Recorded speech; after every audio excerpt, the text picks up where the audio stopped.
que mensagem, que avisos é que é necessário neste momento passarmos aos portugueses que estão lá fora?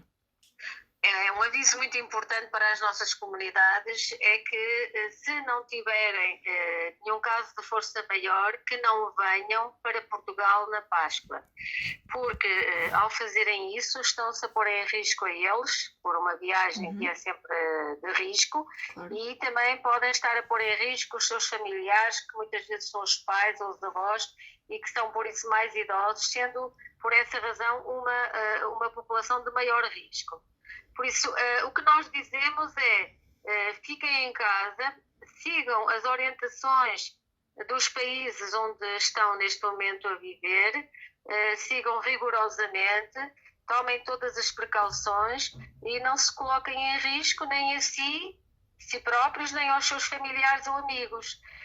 Temos relatos de situações de imigrantes que vieram e, como normalmente fazem, vão visitar os amigos, vão Uhum. confraternizar e já tivemos uma situação em que, em Trás-os-Montes, em que essa pessoa deu positivo, está internada e está a aldeia em pânico.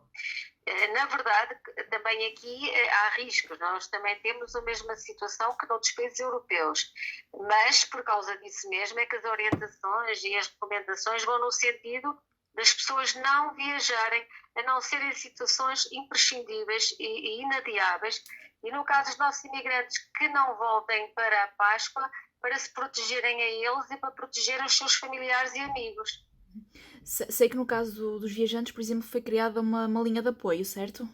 Sim, depois temos as situações de trabalhadores que, por exemplo, suspenderam os contratos, estão sem trabalho, enfim, Uhum, turistas em trânsito, aí é evidente que terão que vir, claro.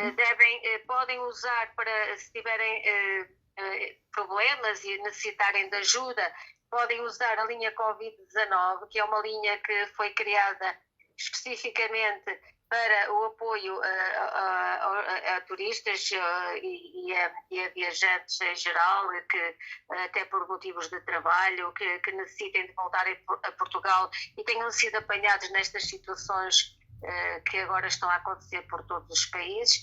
Essa linha Covid-19 funciona das 9 às 22 horas e também em complemento a uma outra linha que já existia e foi reforçada, que é a linha GEC, que é do Gabinete de Emergência Consular.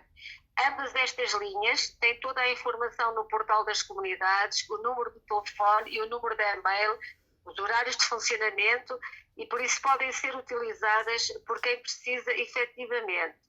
Também podem usar, e preferencialmente, os consulados e as embaixadas que estão neste momento com a atividade normal suspensa, para poderem dedicar-se a atender a estas situações urgentes e outras, e por isso neste momento temos, por exemplo, em França, na Uhum. Suíça, em todos os países europeus, orientações dadas para os consulados para suspenderem a atividade normal, mas continuarem o seu trabalho no sentido de dar apoio a todas estas pessoas que necessitam de apoio com urgência.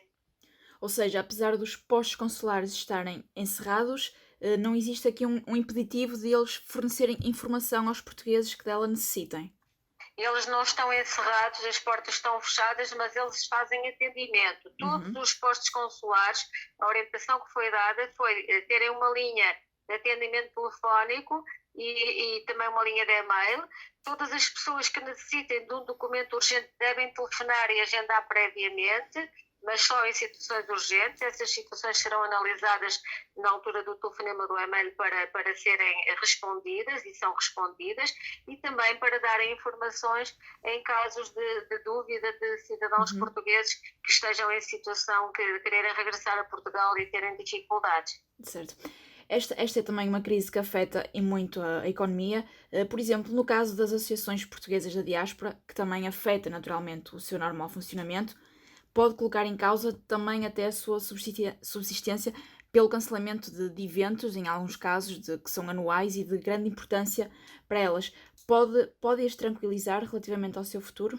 Sim, é evidente que nós vamos ter em conta a situação que se está a viver e da mesma forma que em Portugal estão a ser tomadas medidas de apoio, nós iremos avaliar depois a situação das associações e se houver situações que precisem de um apoio reforçado ou, por exemplo, que não tenham realizado um evento, mas tenham tido despesas, tudo isso virá a ser considerado. E a Sra. Secretária de Estado tem algum feedback neste momento de como é que os portugueses da diáspora estão a viver toda esta situação?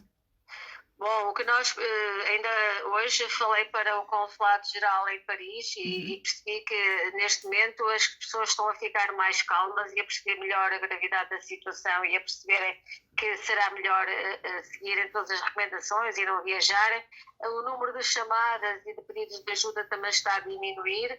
Mesmo assim, por exemplo, no caso do Consulado-Geral em Paris, ontem tiveram 150 chamadas à volta disso e responderam 200 e-mails, por isso há muito trabalho a ser feito, mas que a situação está a ficar mais normalizada, as pessoas estão a perceber as precauções que devem ter e a gravidade da situação, mas por outro lado também temos alguns alertas, por exemplo, das aldeias do interior, com pessoas idosas que estão a ver chegar imigrantes e estão realmente a fazer-nos a pedir-nos que passemos a mensagem para que não venham por causa de que isso representa um Uhum. risco para eles próprios e para as pessoas que vivem cá, principalmente para as pessoas idosas. Claro.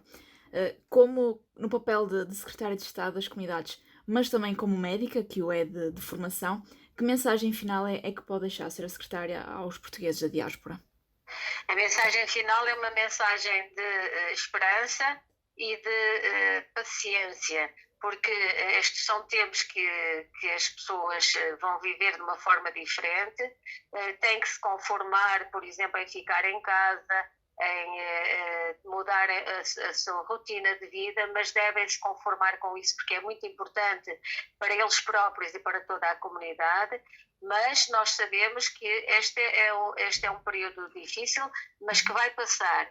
E passar-se-á tanto melhor quando todos nós cooperarmos para que haja o menor possível de pessoas infectadas e o menor número possível de vítimas, e é esse o esforço que temos todos que fazer.